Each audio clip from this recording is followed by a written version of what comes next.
नमस्कार दोस्तों, मैं रोहित कुंवर सफल क्लासेज में आपका स्वागत करता हूं। आज का अपना 10th क्लास का जो टॉपिक है, अभी तक प्रायिकता ही चल रहा है। ठीक है, प्रायिकता के बस आज लास्ट क्वेश्चन ही है, जितने भी बचे हुए हैं वो अपने कंप्लीट करेंगे। अपना क्वेश्चन नंबर रह गया था 18, बुक का क्वेश्चन नंबर 18 रह गया था एक। तो 18वें क्वेश्चन में अपने देखते हैं, एक पेटी में 90 डिस्क हैं, ठीक है, जिन पर 1 से लेकर 90 तक संख्याएं लिखी गई हैं। ठीक है, इस पेटी में एक डिस्क यादृच्छा निकाली जाती है। इसकी क्या प्रायिकता है कि डिस्क पर अंकित होगी कौन कौन सी संख्याएं? 2 अंकों की एक संख्या की प्रायिकता निकालनी है, एक पूर्ण वर्ग संख्या की निकालनी है और 5 से विभाज्य एक संख्या की निकालनी है। ठीक है, सबसे पहले अपने बात करते हैं पेटी में कुल डिस्कों की संख्या कितनी है? कितनी?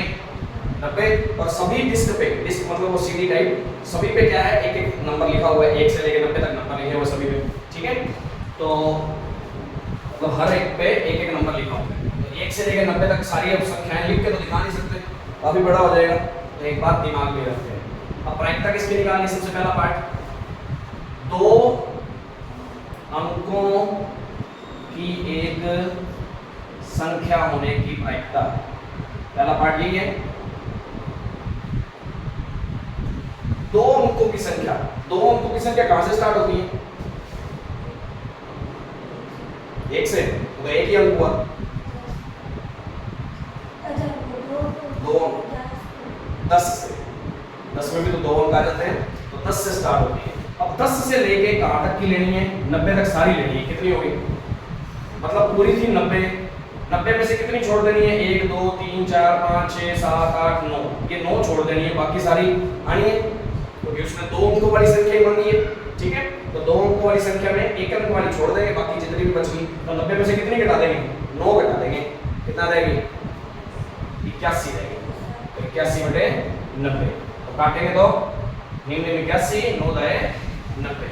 बात समझ आ गई? प्रॉब्लम तो नहीं है? ठीक है, अब अगला क्वेश्चन क्या बोलता है? पूर्ण वर्ग संख्या होने की प्रायिकता। अब बात आती है पूर्ण वर्ग। अब तुमने वर्ग याद किए होने चाहिए, 1 से लेकर 25 तक तो कम से कम याद हो। ज्यादा याद करते तो आपकी खुद की इच्छा, और बढ़िया है, जितना ज्यादा याद करो बढ़िया ही है। पूर्ण वर्ग, अब वो कहता है पूरे पूरे वर्ग देखने, तो पूर्ण वर्ग संख्याएं कौन कौन सी हैं? मैं इसी क्वेश्चन को करने से पहले, प्रायिकता लिखने से पहले मैं पूर्ण वर्ग संख्याएं लिख देता हूं, कौन कौन सी आएंगी 1 से लेकर 90 तक के बीच में। तो कौन सी? 1 का स्क्वायर कितना होता है? वर्ग का मतलब होता है स्क्वायर। अब वो पूरी पूरी स्क्वायर कौन कौन है? तो 1 का स्क्वायर कौन है? 1। 2 का स्क्वायर 4, 3 का स्क्वायर 9, 3 का स्क्वायर 9, 4 का स्क्वायर 16, 5 का स्क्वायर 25, 6 का 36, 7 का 49, 8 का 64, 9 का 81, 10 का हो जाएगा 100। 100 90 से क्या चली जाती है? ज्यादा चली जाएगी, तो अपने कहां तक की लेनी है? 81 तक की। ठीक है, तो ये पूर्ण वर्ग संख्याएं हैं सारी की सारी, जो किसी न किसी संख्या का क्या है? वर्ग है पूरी पूरी। 1 का स्क्वायर है, 2 का, 3 का, 4 का, 5 का, 6 का, 7 का, 8 का, 9 का। 10 का ज्यादा हो जाता है, इसलिए वो नहीं लेना। ठीक है, तो अब लिखेंगे पूर्ण वर्ग संख्या होने की प्रायिकता। तो कितनी संख्याएं हैं पूर्ण वर्ग? 9। टोटल कितनी है? 90। 9 एकम 9, 9 दाए 90। ठीक है, ये कितनी संख्या थी? 9 ही थी ना? कर सकते हो इस तरीके से। अब तीसरा पार्ट देखते हैं, किसका पूछा है? पूछा है अपनों से 5 से विभाज्य एक संख्या। 5 से विभाज्य संख्या। पहले मैं लिख लेता हूं 5 से विभाज्य संख्याएं आएंगी कौन कौन सी। ठीक है, 5 से विभाज्य का मतलब जिसमें 5 का पूरा पूरा भाग जाता है। तो नॉर्मल सी बात है, 5 के पहाड़े की सारी संख्याएं 5 में भाग जाएंगी। तो 1 में जाता है क्या 5 का भाग? 2 में, 3 में, 4 में, 5 में जाता है, फिर 10, फिर 15, फिर 20, फिर 25, 30, 35, 40, 45, 50, 55, 60, 65, आगे 70, 75 और कितना 80, 85, 90 तक लेनी। ठीक है, काउंट कर लेना कितनी होगी। एक तो ये तरीका सॉरी लिख लेना। ठीक है, अब मान लो संख्याएं ज्यादा होती फिर तो सीधा सीधा चेक कर लिया करो टोटल कितनी संख्याएं थी, 1 से लेकर 90 तक थी ना, तो लास्ट 90 ही है ना। 90 में 5 का भाग देके देख लो कितनी संख्याएं आएगी 18। तो 5 से पहाड़े वाली कितनी संख्याएं आएगी। मान लो 2 पे पहाड़े की चाहिए होती तो 2 से भाग दे लेते, कितनी आ जाती 45 संख्या होती। 3 से होती तो 30 होती। बस इस तरीके से पता कर सकते थे 3 के पहाड़े की संख्या कितनी बनती है, 1 से लेकर 90 के बीच में 30 संख्याएं, 45 संख्याएं और 5 से कितनी है 18। फिर भी मैंने लिख के दिखा दिया एक बार। अब लिखेंगे 5 से विभाज्य संख्या होने की प्रायिकता। ये पूरी लाइन लिखनी है अपने को, पेपर पे भी लिखनी है। 90 टोटल है और 18 5 कितना होता है 90, 18 कम 18 5। तो इस तरीके से क्वेश्चन को कर सकते हो, नोट कर लो।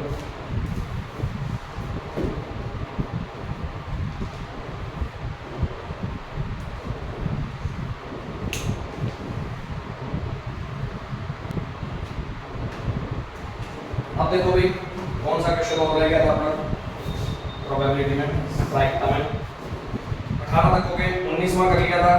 20वां तुम्हारे पेपर की दृष्टि से इंपॉर्टेंट नहीं है तो एक बार अपने छोड़ देते हैं, क्योंकि जिनके ऊपर स्टार लगा हुआ है ना उस क्वेश्चन को करने की कोई जरूरत नहीं है। ठीक है, 21वां अपने कर लिया था। 22वां भी बताता हूँ, पहले 23वां करते हैं। हालांकि 23वां क्वेश्चन मैंने करवा दिया था अपने पीछे वीडियो देखे तो, क्योंकि इसमें क्या है एक खेल में 1 रुपए के सिक्कों को कितनी बार उछाला गया है 3 बार। तो एक सिक्के को कितनी बार उछालने वाली प्रक्रिया है 3 बार। तो एक सिक्के को 3 बार उछालने पर कुल परिणाम, एक बार फिर बता देता हूं, वैसे में कुल परिणाम कितने बनते हैं 8। अब बात आई थी अपनों ने पहले क्लास में, मैंने बताया था कि ये 8 कैसे बनते हैं सर, एक सिक्के को 2 बार फेंकते तो 4 कैसे बनते हैं, एक पासे को 2 बार फेंकते तो 36 कैसे बनते हैं, ये पता भी तो होना चाहिए कि कैसे आया सर ये। तो अपने को ये चीज बता देता हूं मैं, एक सिक्के पर कुल परिणाम कितने होते हैं, वही होते हैं ना। अब उसको कितनी बार उछालना है वो उसकी पावर लगा दो। यदि एक बार उछालोगे तो एक सिक्के का एक बार फेंकने पर कितने परिणाम बनते हैं 2। अब एक सिक्के को 2 बार उछाल लोगे तो कितने परिणाम बनेंगे, एक सिक्के को 3 बार उछालोगे तो कितने परिणाम बनेंगे, एक पासे पर कितने परिणाम होते हैं 6। तो 6 को एक बार उछालोगे तो मतलब एक पासे को एक बार उछालोगे तो 6 ही परिणाम बनते हैं। एक पासे को 2 बार उछालोगे तो 36, एक पासे को 3 बार उछालते हो तो 216। इस तरीके से ये प्रक्रिया रहती है ध्यान में। ठीक है, तो मैंने ये कहा था कि तुम्हें लास्ट में बताऊंगा, तो आज मैं बता रहा हूँ इस चीज को थोड़ा सा ध्यान रखना। तो 8 परिणाम होते हैं, कौन कौन से होते हैं भाई, मैंने बनाना सिखाया था। तीनों सेम, फिर 2 सेम, फिर 1 सेम, बाकियों पे हेड लगा दो साथ साथ। ठीक है, 3 2 1, फिर 3, फिर 2, फिर 1 हो गया। और फिर साइड में सेम, बीच में अलग, साइड में सेम, बीच में अलग। तो ये अपने क्या हो गए 8 परिणाम बनाने का तरीका याद रह जाएगा। एक सिक्के को कितनी बार 3 बार, या 3 सिक्कों को कितनी बार 1 बार उछालना हो तो कुल परिणाम हमेशा 8 ही बनेंगे और यही बनेंगे। ठीक है, अब क्वेश्चन पढ़ो। और प्रत्येक बार परिणाम लिख लिया जाता है, लिख लिया जी। तीनों परिणाम समान होने पर अर्थात 3 चित या 3 पट प्राप्त होने पर हनीफ खेल में जीत जाएगा। तो हनीफ कब जीतेगा, जब तीनों बार सेम सेम आए, चाहे चित आ जाए तीनों, चाहे पट आ जाए, तब तो हनीफ जीतेगा गेम में। फिर अन्यथा वो हार जाएगा यदि नहीं आता तो हनीफ के खेल में हार जाने की प्रायिकता ज्ञात करनी है भैया। हारेगा कब, जब तीनों सेम नहीं आएंगे।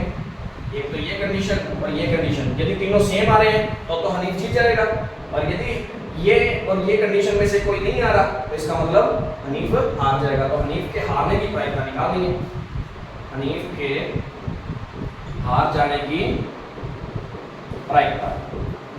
तो प्रायिकता हार जाने की निकालनी है तो कुल परिणाम तो 8 ही है, 1 2 3 4 5 6, बाकी कितने बच गए 6, 3/4। हो गया क्वेश्चन? प्रॉब्लम तो नहीं? मैं इस तरीके से अपने इस क्वेश्चन को आराम से कर सकते हैं, ठीक है ना? क्वेश्चन में कुछ भी नहीं था, बस ठीक है कि इतना घुमाया हुआ था क्वेश्चन को। अब बात आती है, एक पासे को 2 बार फेंका जाता है, इसकी क्या प्रायिकता है कि 5 किसी भी बार नहीं आएगा, 5 कम से कम एक बार आएगा। तो इन क्वेश्चन को करने के लिए मैंने तुम्हें पहले भी बताया था, पर एक बार के लिए पहले ये क्वेश्चन नोट कर लो, फिर उसके बाद बताते हैं।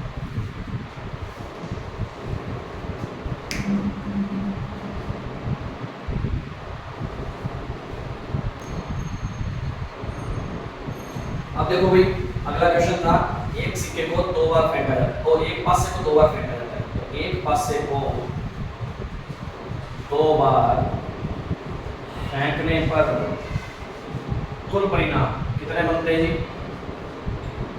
36 बनते हैं। बताया था, 2 सिक्कों को एक बार फेंक दो या एक सिक्के को 2 बार फेंक दो, कुल परिणाम कितने बनेंगे? 36। वो 36 के 36 परिणाम मैं यहाँ बना के दिखा रहा हूँ दोबारा। 1 2 3 4 5 और 6, ठीक है? सीख लेना आप दोबारा। 1 2 3 4 5 और 6। पहले पर 1 आ गया, दूसरे पर 1 आ गया, पहले पर 1, दूसरे पर 2, फिर 1 3 1 1 1 6, ठीक है? फिर 2 1 2 2 2 3 2 4 2 5 2 6, इस तरीके से 3 1 3 2 3 3 3 4 3 5 3 6, 4 1 4 2 4 3 4 4 4 5 और 4 6, 5 1 5 2 5 3 5 4 5 5 और 5 6, और आगे 6 1 6 2 6 3 6 4 6 5 और 6 6, ठीक है? अब प्रायिकता किसकी पूछी हुई है उसकी पे बात करते हैं अपने।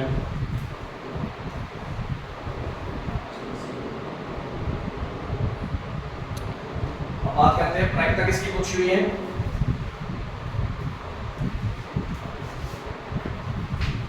पांच किसी भी बार नहीं आएगा, तो ऐसी कंडीशन लेनी जिसमें 5 आ ही नहीं रहा, तो मतलब कितनी छोड़ देनी है? ये सारी छोड़ देंगे, एक तो ये छोड़ देंगे और एक ये वाली छोड़ देंगे, क्योंकि इनमें तो सभी में 5 है, ठीक है? बाकी कितनी रहेगी? पहला पॉइंट तो क्या है? 5 किसी भी बार नहीं आने की क्या निकाल रहे हैं? प्रायिकता। बात समझ आ रही है? टोटल तो होते 36, 36 में से ये गए, कितने रह गए? 25 रह गए। वेरी गुड, 25/36 कर लेंगे। दूसरी प्रायिकता क्या है?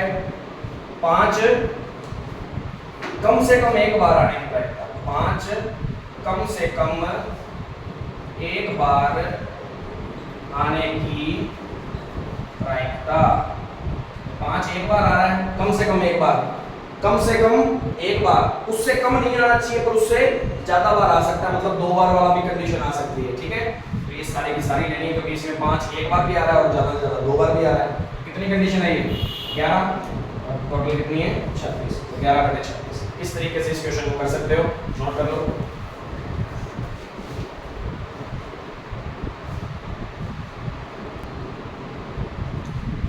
अब देखो भाई, क्वेश्चन जो रह गए अपने उस पर बात करते हैं।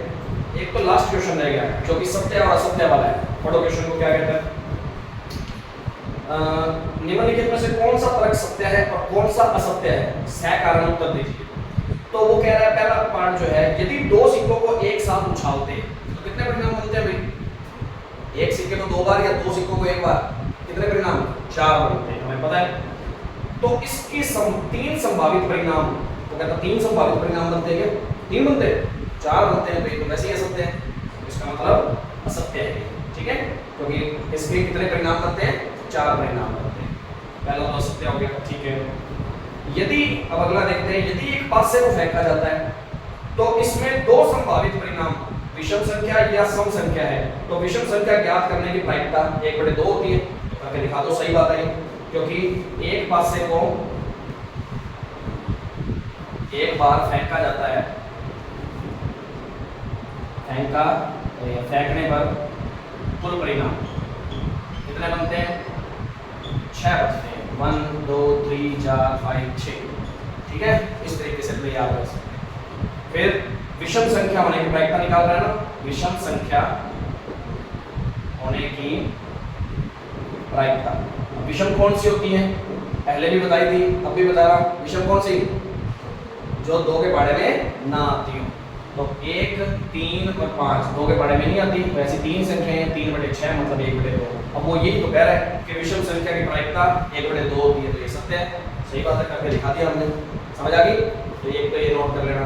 अभी इनको पहले एक बार 22वां एग्जांपल और देख लेते हैं, 22वां क्वेश्चन और देख लेते हैं। अब वो क्या कह रहा है? उदाहरण 13 को देखिए और निम्नलिखित सारणी को पूरा कीजिए। समझ आई बात? तो उदाहरण 13 में क्या है? एक पासे को 2 बार फेंका जाता है, एक पासे को 2 बार फेंका जाता है। तो अभी मैंने बना के दिखाया था एक पासे को 2 बार फेंकने वाली कंडीशन। ठीक है, अब वो कहता है कि सारणी को पूरा करना है तो दोनों पासों पर प्राप्त संख्याओं का योग 2 होने की प्रायिकता। तो 2 कितनी बार आता है? 1 1। ऐसी कंडीशन में 2 बनता है। तो 2/1 बटे टोटल कितनी थी? 36। 1/36। समझ आ गई? क्योंकि अगली कंडीशन क्या बनेगी? 1 2 1 3 ऐसे बनती है, और यहाँ 2 1 2 2 ऐसे बननी है। तो टोटल योग 2 आना कितनी कंडीशन में आ रहा है? एक ही कंडीशन में आ रहा है। तो 1/, टोटल कितनी? 36। अब टोटल योग 3 आने की प्रायिकता। 3 कितनी कंडीशन में आएगा? एक इसमें और एक इसमें, तो कितनी हो जाएगी? 2/36। फिर अगली 4 आने की प्रायिकता में कितने आ जाएंगे? 3 आ जाएंगे। 1 2 3। ठीक है, 3/36। तो वो कहता सारणी पूरी कर दो। तो योग 3 आने की सारणी में क्या आएगा? योग 3 में कितनी बार आएगी कंडीशन? 2/36। 4 में कितनी बार? 5 में, 6 में 6/36, और 7 में 5/36 6 में आएगी, और 7 में क्या आ जाएगी? 6/36। फिर उसके बाद वापस कम होना स्टार्ट हो जाती है, क्योंकि नीचे फिर वापस कहानी हो जाएगी ना। इसके बाद 5 4 3 2 1 इस तरीके से ऐसे कहानी हो जाती है। ठीक है, तो वो क्या हो जाएगा? 8 आने में कितनी हो जाएगी? 5/36। 9 में 4/36, फिर 10 में, ठीक है, 11 में, और 12 तो एक ही होती है 6 और 6 वाली, तो 1/36। तो सारणी तो पूरी कर लेंगे अपने, कोई प्रॉब्लम तो नहीं है अपने को। अब क्वेश्चन आगे क्या तर्क देता है वो देखो। एक विद्यार्थी यह तर्क देता है कि यहाँ कुल 11 परिणाम है। क्या कुल 11 परिणाम है? कितने? 36 है भाई। कौन कहता है कुल 11 परिणाम है? तो गलत ही होगा, वैसे ही गलत है। तो इसका तर्क गलत है। वो कहता प्रत्येक की प्रायिकता हम 1/11 नहीं लिख सकते क्या? ऐसा थोड़ी होता है। कुल तो 36 परिणाम थे एक पासे को फेंकने पर। तो ये अपने आप ही क्या है? हम इससे सहमत नहीं है, तथा ये क्वेश्चन वहीं पे खत्म हो जाता है। ठीक है, अब इससे रिलेटेड जितने भी क्वेश्चन हैं दोबारा करके देखोगे। ठीक है, और ज्यादा से ज्यादा प्रैक्टिस करोगे इस पे, और एग्जांपल भी करके देखोगे। कोई प्रॉब्लम लगती है तो वीडियो को दोबारा देख सकते हो। यदि कोई फिर भी प्रॉब्लम लगती है तो कमेंट बॉक्स में भी बता सकते हो। और वीडियो अच्छी लगी हो तो लाइक और शेयर जरूर करें ज़्यादा से ज़्यादा, और चैनल को सब्सक्राइब करवाएं ज़्यादा से ज़्यादा यदि अच्छा समझ आ रहा है तो। बाकी थैंक यू। अपनी 14वां चैप्टर नई बुक के अकॉर्डिंग 14वां है, जिन्होंने पुरानी बुक ले रखी है उनके अकॉर्डिंग 15वां चैप्टर है, ध्यान रखना। ठीक है, प्रायिकता वाला चैप्टर अपना कंप्लीट होता है। तो ये अपने बोर्ड के उसमें 4 नंबर का चैप्टर बन के आएगा।